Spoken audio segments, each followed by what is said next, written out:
So if you're a Volkswagen driver, you're not going to be very happy here because they've done a software update which has made it take longer to charge your car and cost more. Excellent. Volkswagen owners are affected by longer charging times. It takes longer and costs more money to charge an electric car from the VW group. Brilliant. Owners of electric cars from the Volkswagen group have had their charging time extended for home charging. This is what Jyllands-Posten writes.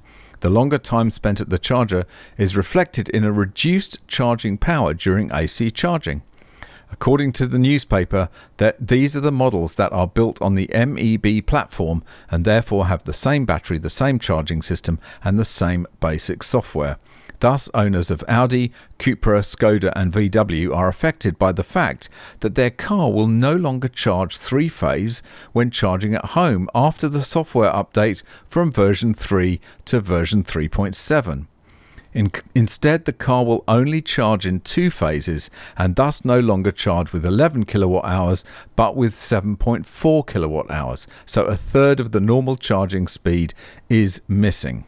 According to an owner of Skoda Enyaq 80, the problem has existed since June last year. The problem has been constant since I updated last summer. I may be lucky that it will briefly charge in all three phases for half an hour, but then it jumps down to two phases, explains the Enyaq owner to Jyllands-Posten. An owner of a VW ID4 GTX says that he has had the problem since October. Normally it takes 6 to 8 hours to fully charge a battery, but now it takes 12 hours instead, says the ID4 owner.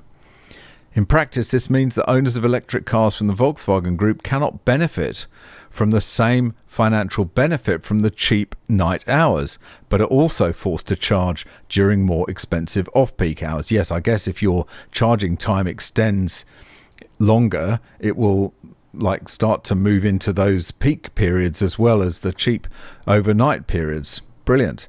This is the problem with connected cars. You're buying one thing one day, and then they can change it by a software update. And suddenly you can't charge as fast, or there's some other feature that's been disabled. Lewis Rossman would have a great time with this story.